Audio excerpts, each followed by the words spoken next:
Vamos a encomendarnos al Señor. Ven Espíritu Santo, llena los corazones de los fieles y enciende en ellos el fuego de tu amor. Envía tu Espíritu Creador y renueva la faz de la tierra. Oremos, oh Dios, que has iluminado los corazones de tus hijos con la luz del Espíritu Santo. Haznos dóciles a sus inspiraciones para gustar siempre el bien y gozar de su consuelo por Cristo nuestro Señor. Dios te salve María, llena eres de gracia, el Señor es contigo. Bendita eres entre todas las mujeres y bendito es el fruto de tu vientre Jesús. Santa María, Madre de Dios, ruega por nosotros pecadores, ahora y en la hora de nuestra muerte. Amén. Gloria al Padre, al Hijo y al Espíritu Santo, como en el principio, ahora y siempre, por los siglos de los siglos. Amén. Cristo, Rey nuestro, venga tu reino. Virgen prudentísima María, Madre de la Iglesia, ruega por nosotros. Pueden sentarse. Vamos a empezar con la lectura del texto de hoy, Lucas 14, 7, 14.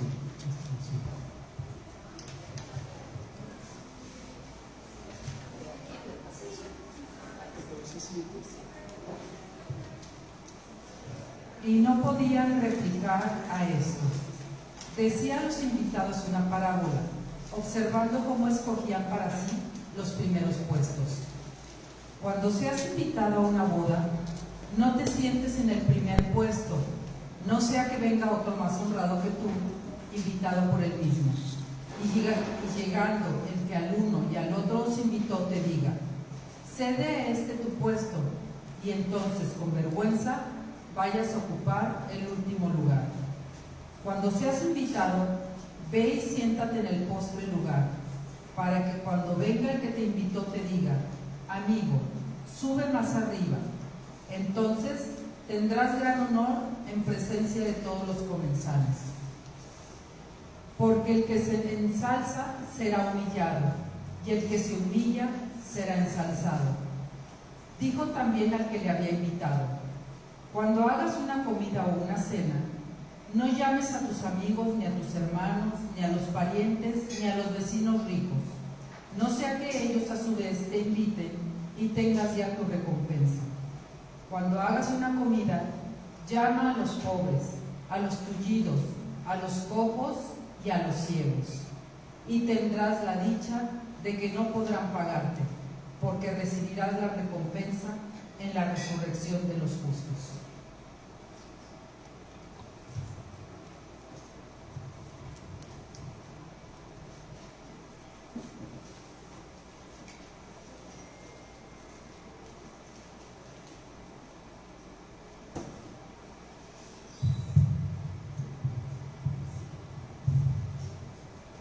Los dos textos que acabamos de escuchar nos manifiestan la figura de un Jesús sencillo y cercano y normal entre los hombres. No es que el Señor viviera de banquete en banquete, aceptando todas las invitaciones que se le hacían, pero ciertamente aceptó algunas de esas invitaciones. Dice San Jerónimo que no es bueno que un sacerdote acepte todas las invitaciones que se le hacen, porque eso da que pensar. Hay que procurar un equilibrio y un término medio, y esto no lo digo para nada como una indirecta o una directa.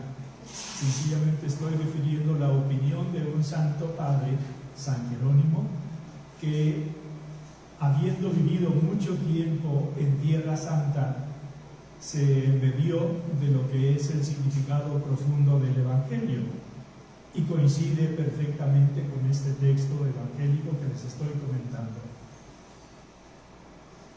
Hemos empezado el día de hoy, y ya nos quedan muy pocas unidades, a ver la tercera parte de un curso que como primera parte tenía las relaciones de Jesús con Dios, en un segundo momento tenía las relaciones de Jesús con los demás, y ahí vimos desde su trato con la Santísima Virgen hace muchos meses hasta su trato con los fariseos el último día.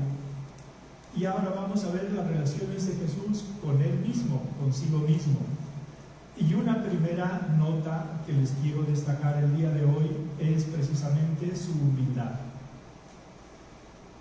El texto que nos leyeron ahora tiene en realidad antes otro pasaje que preferí no leer en público porque es muy cortito y que ustedes recordarán, porque hay entre los apóstoles una discusión sobre quién es el mayor. Y no se trata del mayor de edad, sino del mayor en importancia. Ustedes ven que los humanos estamos hechos así. Queremos aparecer, queremos que se nos tome en cuenta, queremos ejercer algún tipo de liderazgo, y por eso en ocasiones como aquí los apóstoles que están ante su maestro y que se conocen y que conocen al maestro, tienen la libertad o la limitación de discutir en público a ver quién es el mayor, o sea, quién es el que truena los chicharrones, ¿sí? Entonces le preguntan al Señor, acompañan a Jesús y discuten quién es el mayor entre ellos. El maestro de la humildad, que es Jesús, no se impacienta ni se escandaliza por el tema de la discusión. Y esta es una primera nota que nosotros tenemos que intentar guardar para nuestras vidas, para todo momento. ¿Quién no es víctima en ocasiones de impaciencias? De impaciencias en casa o de impaciencias en el apostolado, de liderazgos en el apostolado. ¿Quién es el más importante? ¿Quién es la más importante? O en el trabajo, o en el descanso, o en donde sea. Y en el fondo la impaciencia es manifestación de poca humildad, porque es manifestación de poca comprensión de los demás y de poco conocimiento de uno mismo. ¿Quién no ha necesitado en algún momento de su vida la paciencia de los demás? Pensemos cuando éramos niños, pues las heroínas y mártires de la paciencia son las mamás, es decir, ustedes con cada uno de los hijos. Sí, pero después, en las notas del colegio, ¿cuántas veces también nuestros papás no debieron pues ser muy fuertes ante las calificaciones que nosotros llevábamos a casa? O no sé, en algún tipo de deporte, o ante algún tipo de acoso verbal de las personas y demás. Desde luego que inmediatamente lo que a todos nos sale es la impaciencia. ¿Por qué a mi hijo? ¿Por qué de esta manera? ¿Por qué en este tema? ¿Por qué en este momento? ¿Por qué en este día? ¿Por qué en esta etapa? Es normal, pero por eso necesitamos nosotros, bueno, quiero decir normal en el sentido de frecuente y repetido, no de que sea la norma. La norma es Jesús, y por eso vamos a ver cómo reacciona Jesús. Les digo que lo primero es que Jesús no se impacienta ni se escandaliza porque en sus apóstoles haya esas tendencias del corazón humano de querer ser importante y de alguna manera obrar para que se le reconozca como una persona importante, como una persona influyente. Lo que hay que ver es que, siendo normales los apóstoles, sus intenciones no son siempre rectas. Porque recuerden, por ejemplo, cuando hacen esta pregunta al Señor, no están en la actitud de uno de los discípulos que dijo, te seguiré a donde quiera que vayas. Y si nosotros nos fijamos a dónde va el Señor, normalmente los lugares a los que va son lugares no de gran relevancia social, sino de muchas necesidades espirituales. Porque, pues, en la ribera del lago de Genesaret no es que hubiera personas importantísimas que acudieran ahí a no sé qué tipo de tratamientos de piel y que coincidía que estaban ahí. No era eso. Eran personas sencillas, pescadores, labradores o pastores. Y por eso el Señor no buscaba ambientes de gran relevancia social, aunque no temerá frecuentarlos cuando sea necesario, sino buscaba sencillamente personas que tuvieran una buena voluntad y que tuvieran un corazón abierto para las predicaciones que Él les llevaba, que era la solución a sus problemas. Entonces aquí vemos nosotros en los apóstoles intenciones torcidas, porque no se va a servir al Señor para ser importante, y menos todavía para ser más importante que otros. Se va a servir al Señor precisamente porque el Señor necesita obreros para su mies. Y basta con que uno quiera ser sincero obrero de la mies del Señor. Es el modo como se definió el Papa Benedicto XVI cuando fue elegido como Papa, de ser cardenal Joseph Ratzinger a llamarse Benedicto XVI. Dijo: yo soy solo un humilde obrero de la viña del Señor. Esta es la actitud que deberían tener los apóstoles, y no la tienen. ¿Y qué hace el Señor? Fíjense lo que hace. Es lo que se suele llamar una enseñanza en movimiento o en acción. Porque llama a un niño, lo toma en sus brazos y dice: el más pequeño entre todos ustedes, ese es el mayor. Y no es el más pequeño en edad, sino el que se haga más pequeño.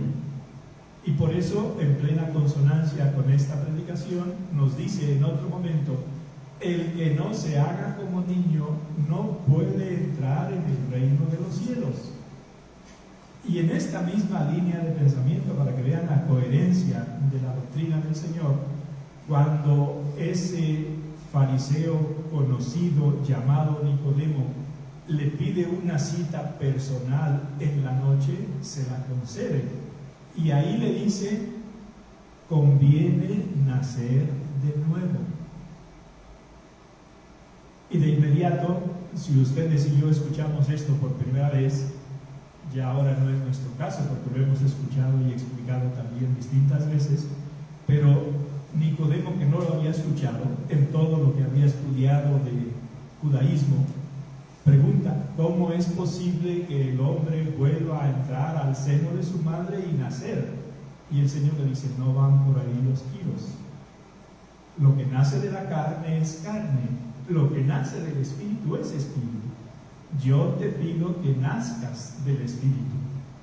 Y en ese sentido, nacer de nuevo es trabajar por adquirir una actitud de infancia espiritual.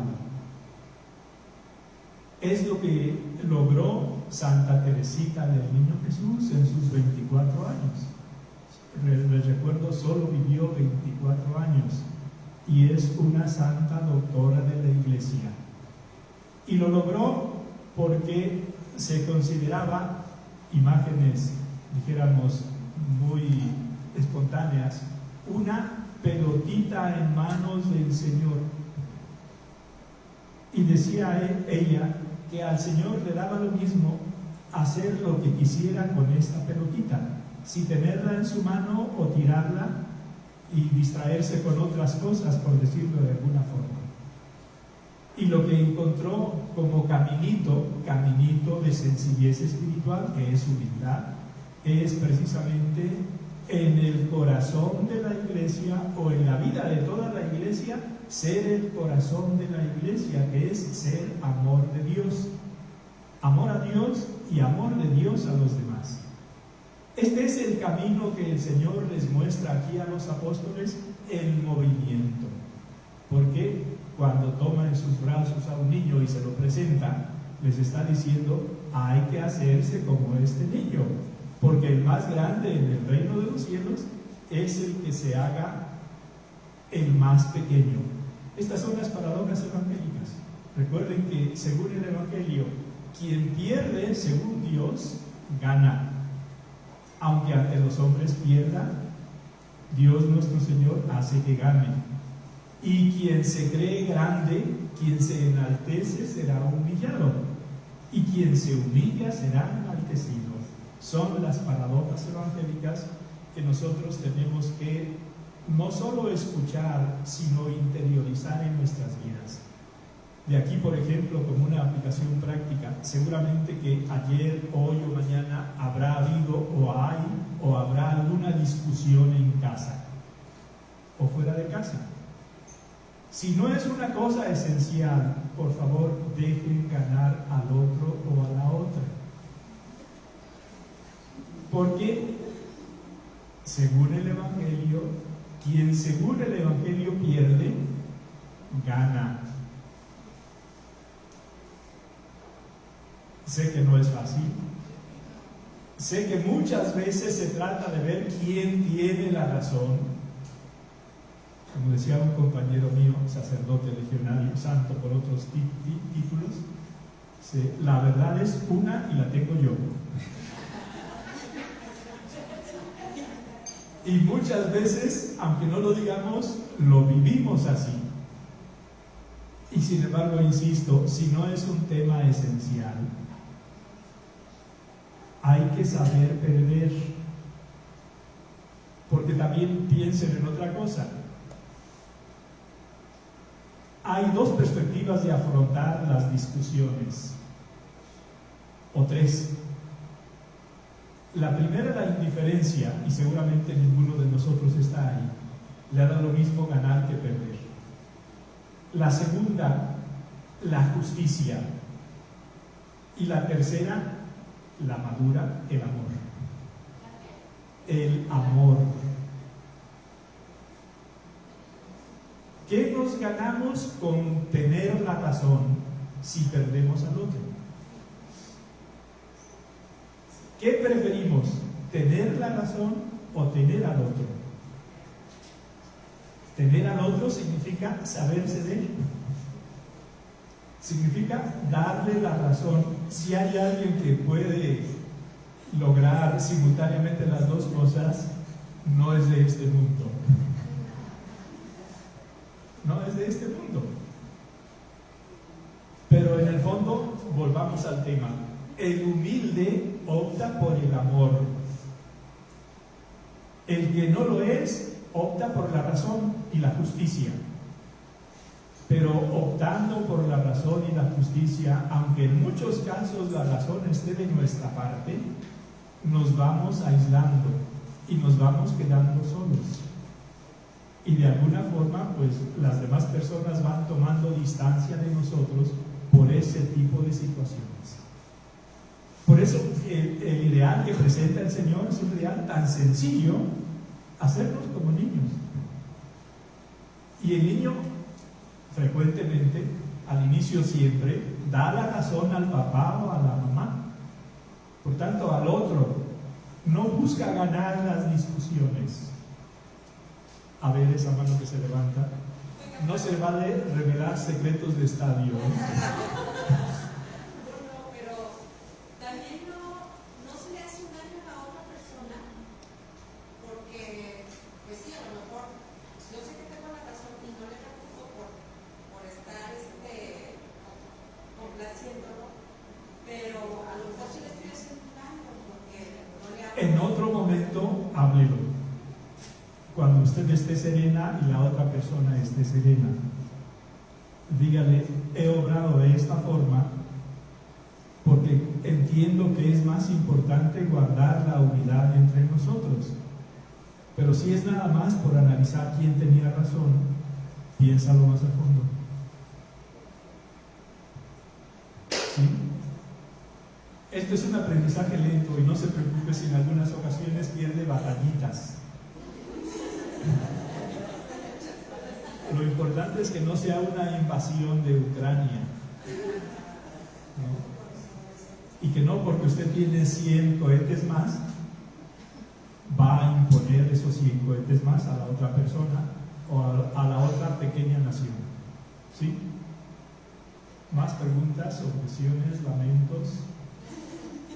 Allá hay otra mano que se levanta. Ese hace un momentito que puso, más bien que nos comentó, nacer de nuevo era trabajar, No me acuerdo, pero se trata fundamentalmente de este nuevo nacimiento, es un nuevo nacimiento espiritual.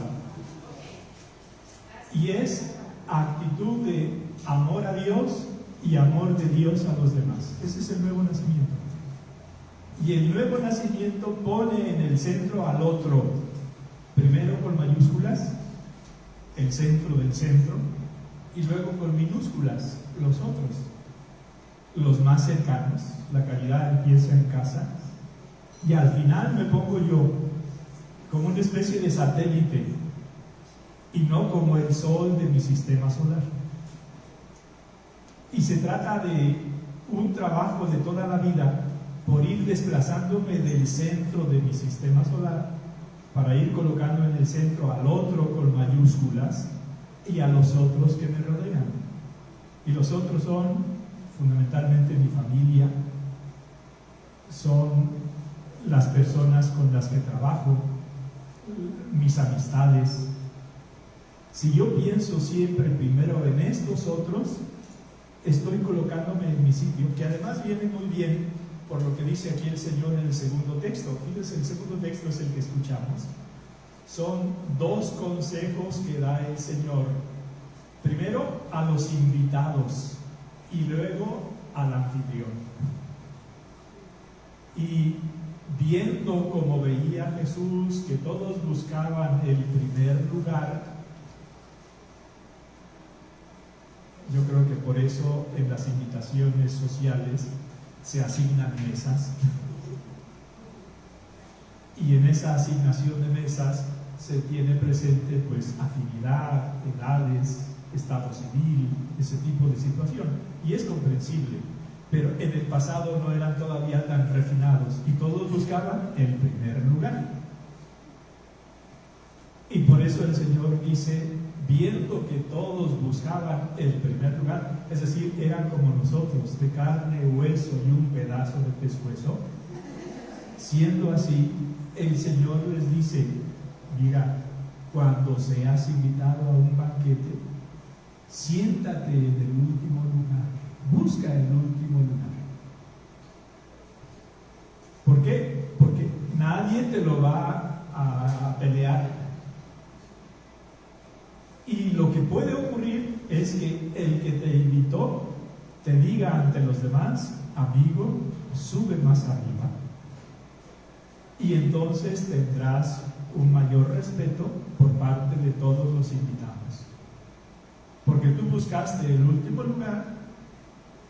Si el anfitrión está de acuerdo en que te quedes ahí, pues no vas a quedar mal, porque tú ya te habías buscado ese lugar. Pero si él no está de acuerdo, será él y no tú el que te suba. Es una actitud de hasta un espíritu práctico desde el punto de vista espiritual. No complicarse las cosas y no complicar la vida al invitador, al anfitrión. Porque si el anfitrión tiene categorías entre los invitados y te encuentra a ti en el primer lugar, te va a decir, oye, no es este tu lugar, ya lo había yo reservado para estos. Recuerden que, como en el Evangelio todo se va, digamos, uniendo y relacionando. Hay otro pasaje en el que dos apóstoles hermanos, Santiago y Juan, no atreviéndose a decirle al Señor por sí mismos o a solicitar al Señor por sí mismos ser colocado uno cuando llegara el reino de Jesús a la derecha y otro a la izquierda, meten a su mamá. A su mamá. Y como piensan que a una mamá no se le niega nada, con esa filosofía se acerca a ella y le dice al Señor, maestro, tengo algo que pedirte. Y el Señor le dice, ¿de qué se trata? Y ella, que lo ha escuchado seguro que no una vez, sino más veces de los hijos: por favor, cuando llegue a tu reino, di que uno de mis hijos se siente a tu derecha y el otro a tu izquierda. Los dos primeros lugares. Nada menos que. ¿Sí? O sea, uno secretario de Gobernación y otro secretario de Hacienda o de Relaciones Exteriores. Y el Señor, fíjense cómo el Señor no se deja instrumentalizar. No responde a la mamá, responde a los hermanos, es decir, los hijos de esta mamá, y les dice: ustedes no saben lo que están pidiendo. ¿Son capaces de beber el cáliz que yo voy a beber? ¿Y de ser bautizados con el bautismo con que yo me voy a bautizar? Y ellos, pensando que con decirle podemos ya está todo resuelto, le dicen: podemos. Y el Señor: es verdad, van a ser bautizados con mi bautismo y van a beber el cáliz que yo voy a beber, pero el sentarse a mi izquierda o a mi derecha no me toca a mí concederlo. Es para quienes lo tiene reservado mi Padre. ¿Y para quién lo tendría reservado? La iconografía cristiana nos ha enseñado que a la derecha de Jesús está su madre. O sea, Santiago quería estar en el lugar de María. Y a la izquierda del Señor está San Juan Bautista. O sea que Juan Evangelista quería quitarle su lugar a Juan Bautista, del que el Señor dijo: no ha nacido ninguno de mujer que sea más grande que Juan. Y completa: aunque más pequeño en el reino de los cielos, es más grande que él. Y lo completa para que entendamos, porque comparado a uno que está en el cielo con uno que está en la tierra, es mejor el que está en el cielo. Bueno, volviendo al tema de la humildad, el Señor aconseja al invitado sentarse en el último lugar. Y es bueno tenerlo presente, es decir, nosotros podemos dar vida al Evangelio en la medida en que lo tomamos en serio. Y si hay situaciones parecidas a estas, ya sabemos cuál debería ser nuestra opción. Desde luego que si hay invitaciones de mesas y de lugares y demás, pues hay que atenerse a eso. Pero si no lo hubiera, mejor buscar el último lugar. Por un lado. Y por otro, la sugerencia que el Señor hace al anfitrión es: no invites a tus banquetes a personas importantes. Porque si invitas a personas importantes, ellos mismos te van a pagar aquí en la tierra. Y cuando llegues arriba, ya no tendrá Dios nada que pagarte, porque ya recibiste tu mercedes, tu merced.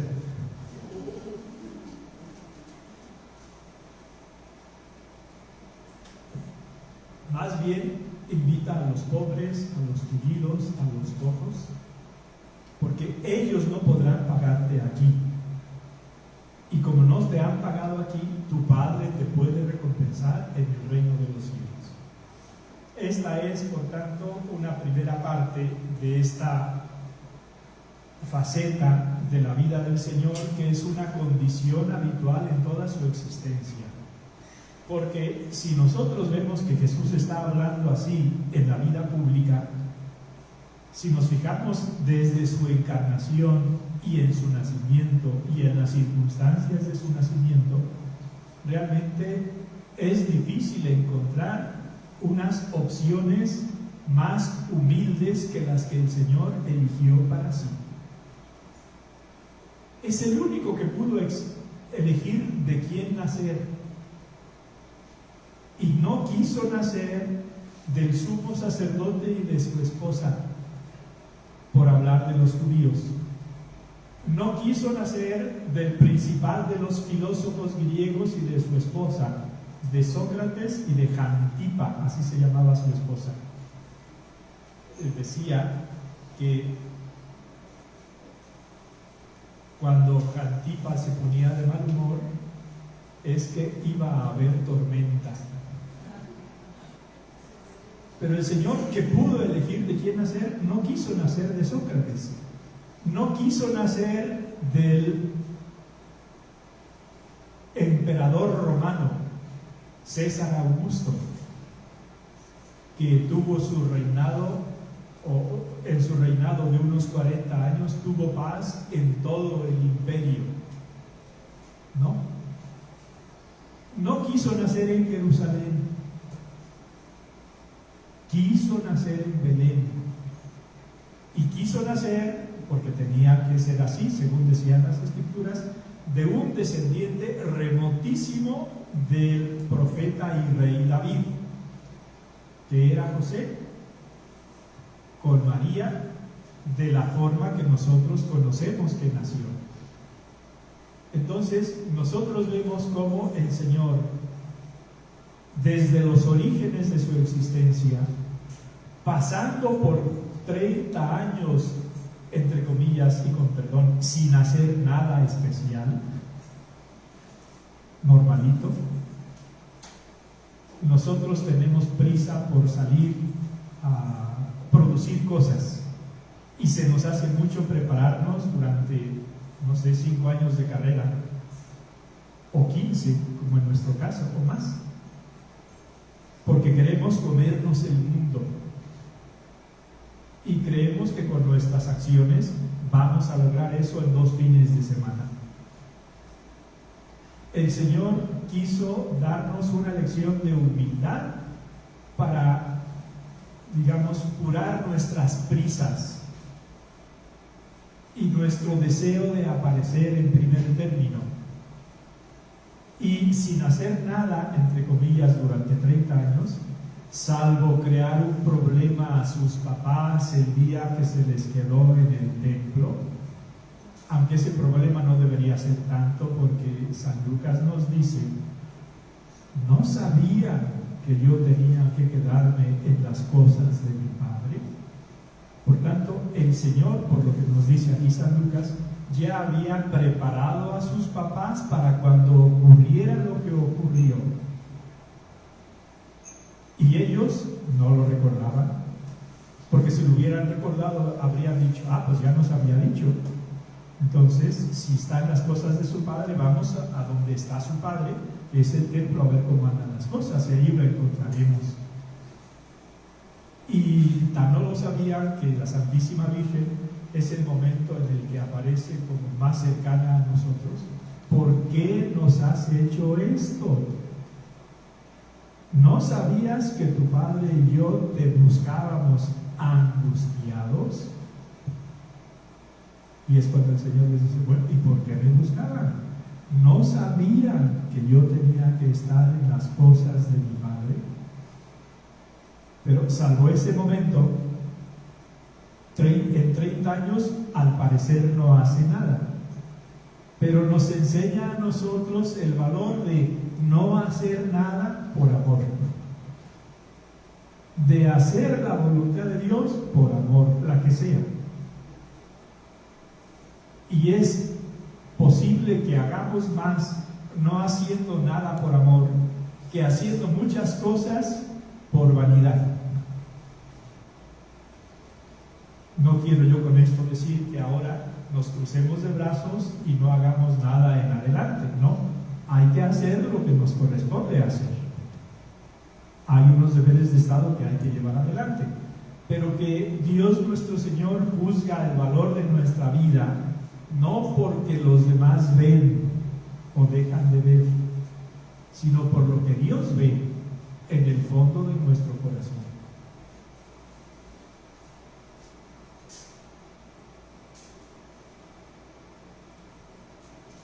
Pasamos adelante y nos fijamos ahora en otro momento, en la entrada triunfal de Jesús a Jerusalén. Fíjense que la situación es de victoria y de triunfo. Está cumpliendo así una profecía del Antiguo Testamento que dice que el Mesías entrará triunfante a la ciudad de Jerusalén. Por eso el Señor manda a 2 de sus discípulos a una pequeña aldea que está en la parte detrás del Monte de los Olivos. Quien ha estado en Jerusalén y está, si yo soy el Monte de los Olivos y enfrente está la ciudad, detrás, en el mismo monte pero del otro lado, están 2 localidades conocidas por diversos momentos. La primera es Betania, donde vivían Lázaro, Marta y María, y a donde el Señor iba con cierta frecuencia.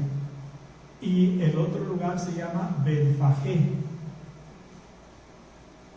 Y desde este lugar, Betfagé, en el que actualmente hay un colegio franciscano y hay una explanada relativamente grande, de donde parte la procesión del Domingo de Ramos en Semana Santa en Jerusalén. Es una experiencia muy bonita. Cuando yo estuve ahí, de los 4 años, procurábamos que los voluntarios que estaban ahí, o por un mes, o por 2 meses, o por un año, vivieran en los lugares concretos los principales misterios de nuestra fe. Por eso, el 24 de diciembre, Belén. El Domingo de Ramos, la procesión del Domingo de Ramos, desde Betfagé hasta la iglesia de Santa Ana, que son, pues pueden ser unos 3 kilómetros, pero piensen, es una procesión que empieza a las 2 de la tarde.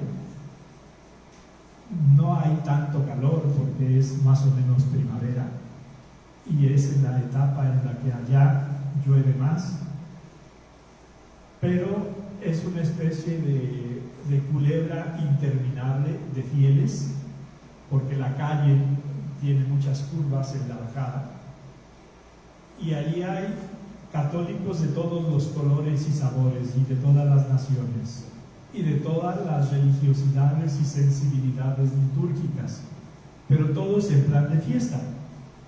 Yo he visto ahí a franciscanos con su hábito bailar tranquilamente como desmelenaditos, ¿no? Porque están haciendo fiesta al Señor que entra. Y kikos o neocatecumenales también, y hay muchos grupos distintos. Bueno, pues ese es el ambiente, y en ese ambiente hay unas cosas que se ven y otras que no se ven, volviendo a nuestro Señor. ¿Qué es lo que se ve? Pues que está cumpliendo lo que dice la Escritura, que el rey de Jerusalén está entrando triunfante en la ciudad. Y se ve también que va sobre un borrico, no sobre un caballo. El burrico es un animal más humilde, ¿sí? Dicen que más terco, pero en fin, también se le podría decir más convencido de sus convicciones, más sólido en sus convicciones. Va sobre ese borrico como un gesto también de humildad, y aunque los demás van hablando y van, dijéramos, felicitando al Señor por el día que están conmemorando, el Señor en su corazón va más bien pensando en lo que va a ocurrir poco después, y Él sabe perfectamente lo que va a ocurrir. Y es dolorosísimo pensar que quienes hoy me están aplaudiendo y vitoreando, el viernes van a estar diciendo: crucifícalo, crucifícalo. También fíjense cómo Dios es tan sabio. A nosotros nos dio una libertad que tiene como límites, uno de sus límites es el conocimiento. Lo que desconocemos nos permite ser más libres humanamente hablando. Si yo hubiera sido Jesús y hubiera sabido que del domingo al viernes las personas me iban a traicionar, pues habría ido triste y a lo mejor no habría dado ese paso. ¿Para qué? Pero qué necesidad, que dice alguna canción, ¿no? Pues no hay ninguna necesidad. Pero el hecho de no conocerlo hace que mi libertad pueda ejercerse de una manera un poquito más amplia. Pero ese es mi caso. El caso del Señor es el contrario. Pero el Señor, aun sabiendo que los del domingo lo iban a traicionar el viernes, no deja de hacer normalmente, con coherencia y con fidelidad, lo del domingo. Y ahí se manifiesta humilde, porque no se impone a nadie, se propone a todos y acepta los gestos que hacia un rey estarían muy bien. Porque eso de quitarse los mantos y ponerlos en el piso para que el burro montado por el Señor vaya pisando sobre ese manto, una especie de alfombra, digamos, primitiva, pues es un gesto hacia un rey, un gesto, dijéramos, de honor y de reconocimiento. El Señor acepta eso, pero no pierde la razón por eso, no se envanece, no se le suben los humos, mantiene una actitud de humildad y de serenidad y de sencillez. Y esa es una lección también extraordinaria para nosotros. No sé nosotros si hemos tenido oportunidades de triunfos de cierta importancia en nuestra vida personal, en nuestra vida, dijéramos, profesional, social. Se nos han subido los humos. Muchas veces Dios permite que no haya triunfos fáciles para que no se nos suban los humos. Y al Señor, entonces, por lo que nosotros vemos aquí, no se le sube. Es un Mesías manso, es un Mesías humilde, no pisotea a sus opositores, podría haberlo hecho. Recuerdan cuando en Getsemaní, según nos narra San Juan, se presenta Judas, lo besa, el Señor le dice: amigo, ¿a qué has venido? Con un beso entregas al Hijo del Hombre. Y cuando pregunta al pequeño grupo de soldados y de pueblo que va a buscarlo, ¿a quién buscan?, ellos le responden: a Jesús de Nazaret. Y él les dice: soy yo. Y fíjense, ese soy yo es la definición que Dios Yahvé de sí mismo a Moisés en el Sinaí. Para que vean la coherencia que hay entre la revelación de Dios en el Antiguo Testamento y en el Nuevo Testamento. Y cuando dice yo soy, todos caen desvanecidos por tierra, solo con decir soy yo. Y esto ocurrió 3 veces. Es decir, si Dios hubiera querido, habría pulverizado por completo a toda esa turba que le estaba alabando el domingo y que lo iba a traicionar el viernes. Pero dentro de la humildad del Señor estaba el ser hecho prisionero, el ser juzgado por unos sacerdotes y un Sanedrín indignos, que lo que estaban buscando sencillamente era que no les creara problemas dentro de la organización que tenían en su religión judía, tan desviada de lo original. Lo que querían era eso, y el Señor se somete a eso. Hay en una iglesia que se llama Dominus Flevi, no Dominus Flevi, es San Pedro in Gallicantu, significa San Pedro en el canto del gallo, el palacio del pontífice en el que el Señor fue llevado cuando lo hicieron prisionero en Getsemaní.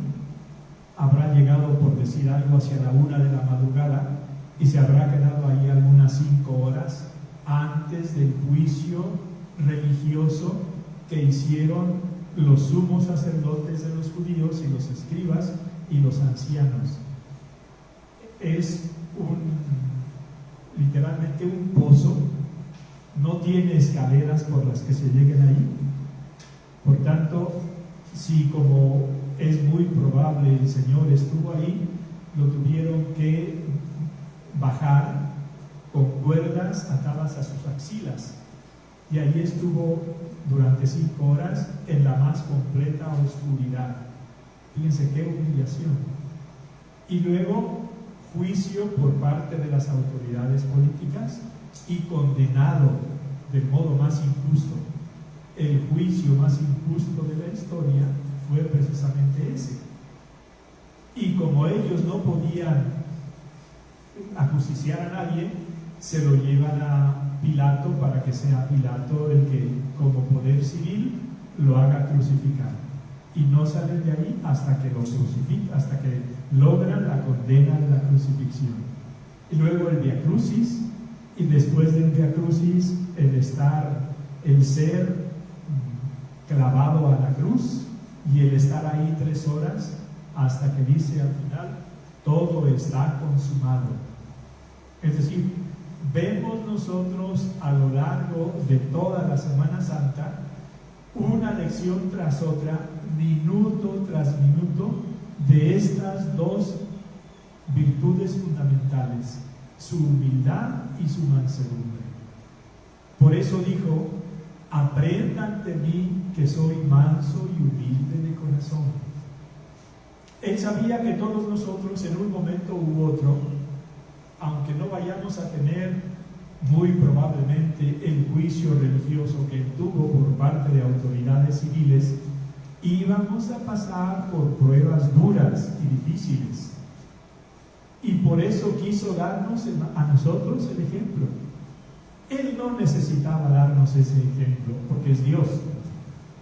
Pero sí sabía que nosotros íbamos a necesitar la fortaleza y la cercanía de ese ejemplo y de esa gracia. Y por eso aceptó de una manera tan humillante cada uno de los pasos que fue afrontando en su pasión y en su muerte.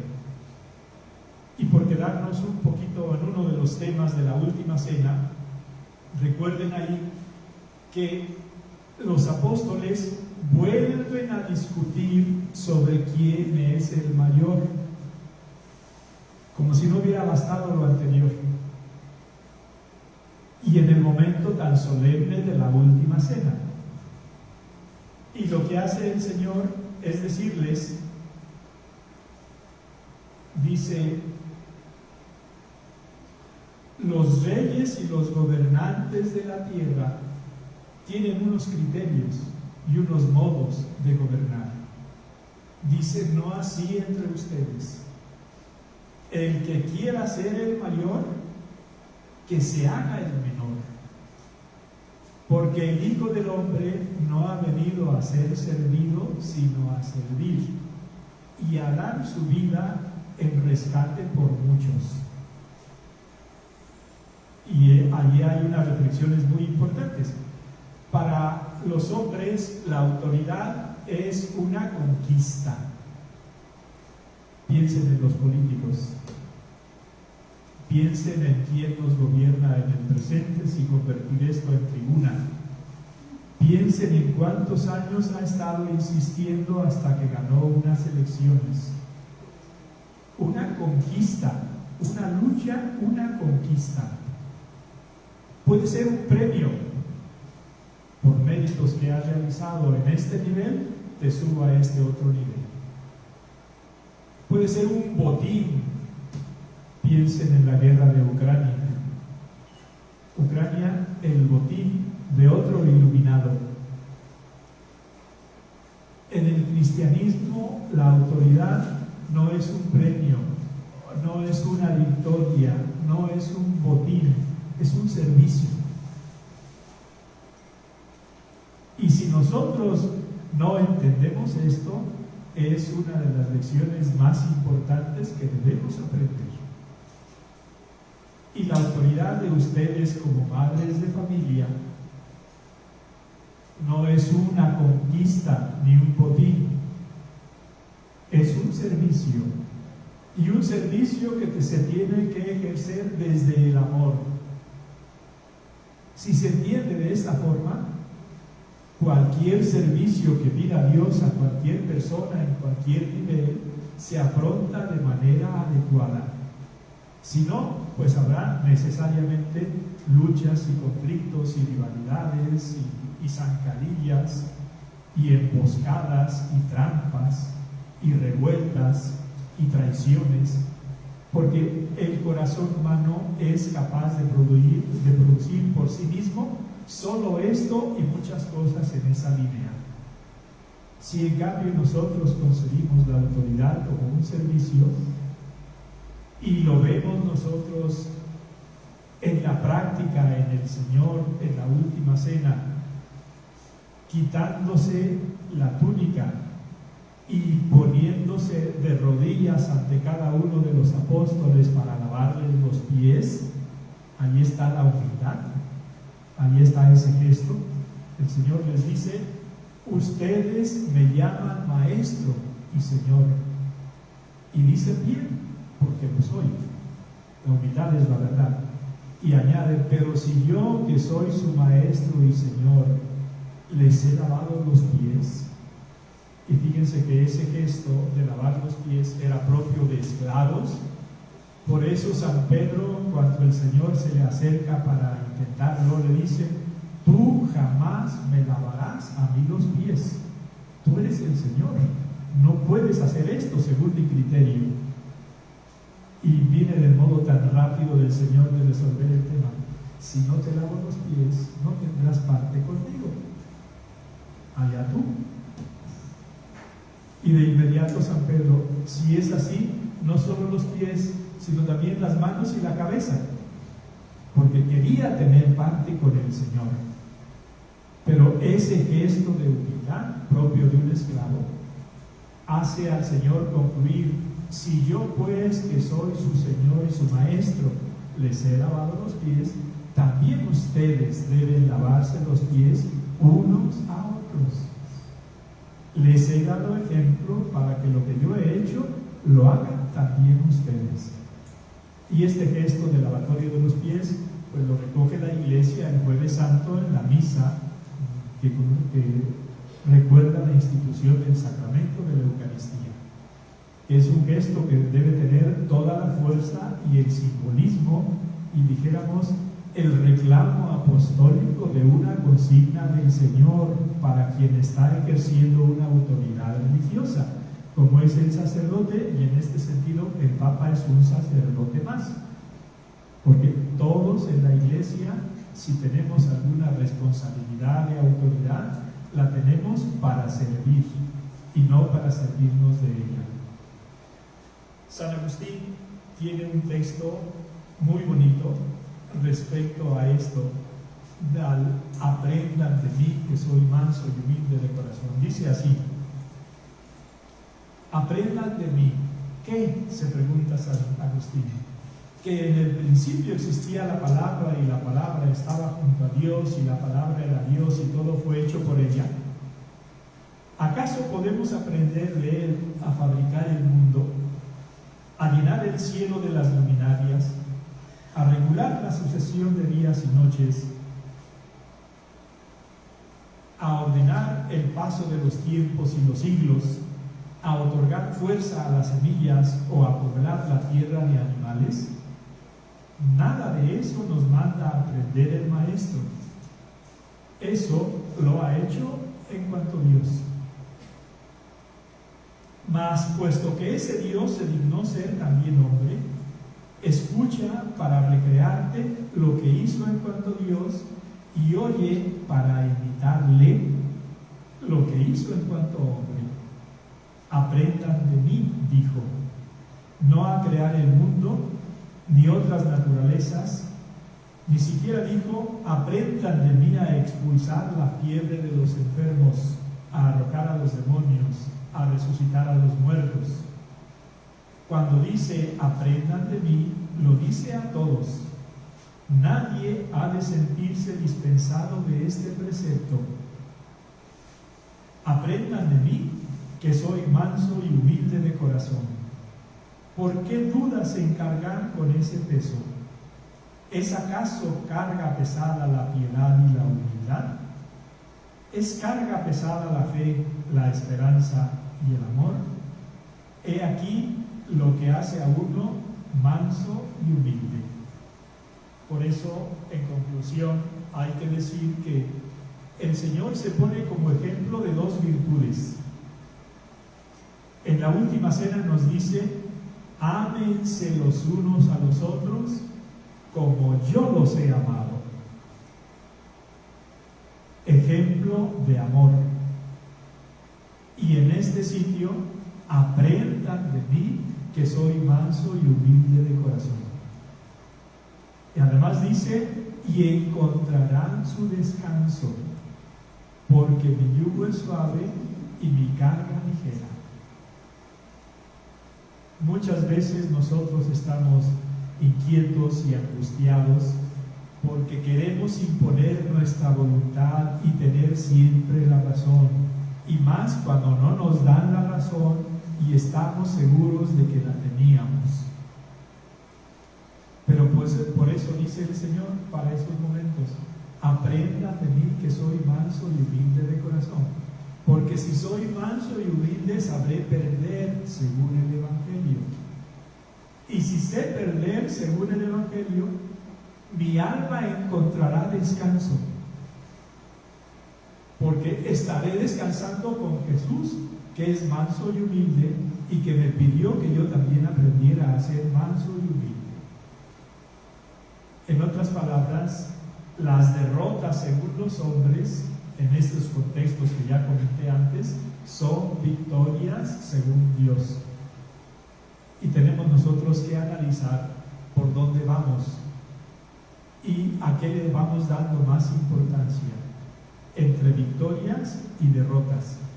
Y para juzgar las victorias según Dios y también las derrotas según Dios nuestro Señor.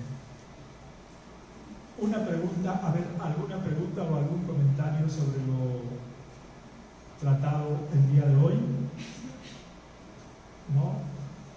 Todo está tan claro, todo está tan confuso.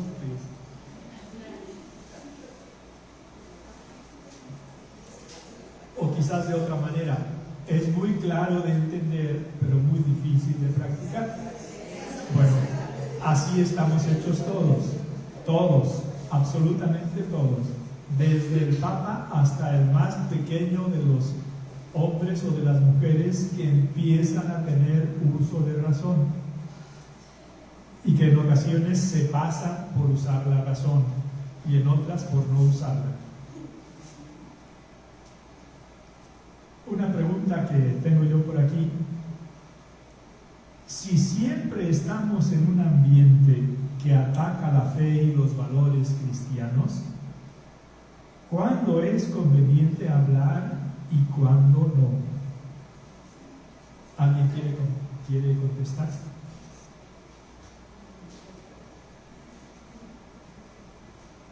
¿Alguna mano que se levante? No todas, por favor, no todas. No, pues yo creo que buscar el momento para no crear un escándalo, ¿no? Porque a veces por defender creamos conflicto y no se trata de eso.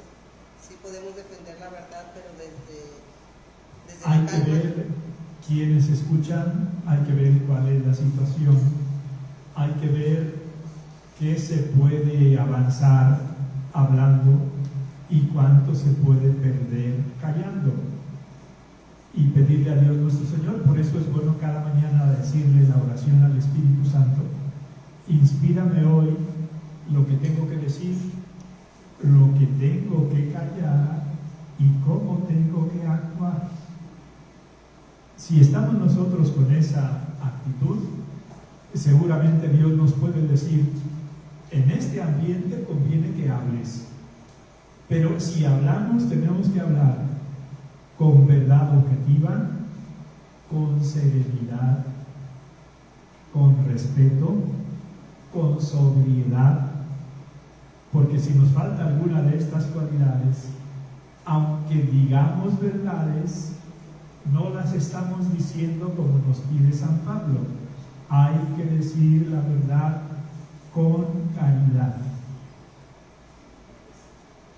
La verdad es claridad, pero la caridad es delicadeza, es respeto, es humildad, es saber entender los silencios, las reacciones, los gestos de las personas para deducir si conviene continuar o aquí terminamos, o si ni siquiera vale la pena empezar.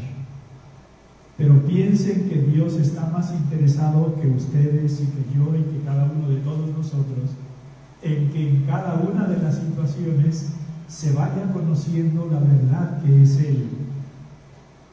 Y que aunque nosotros en alguna ocasión nos mordamos la lengua por no hablar, para no herir, Dios actúa en los corazones de quienes no nos escucharon. Y que puede ser más elocuente nuestro silencio que nuestra palabra. Depende de los momentos. Te damos gracias, Señor, por todos tus beneficios, a ti que vives y reinas por los siglos de los siglos. Cristo, Rey nuestro. Virgen prudentísima María, Madre de la Iglesia.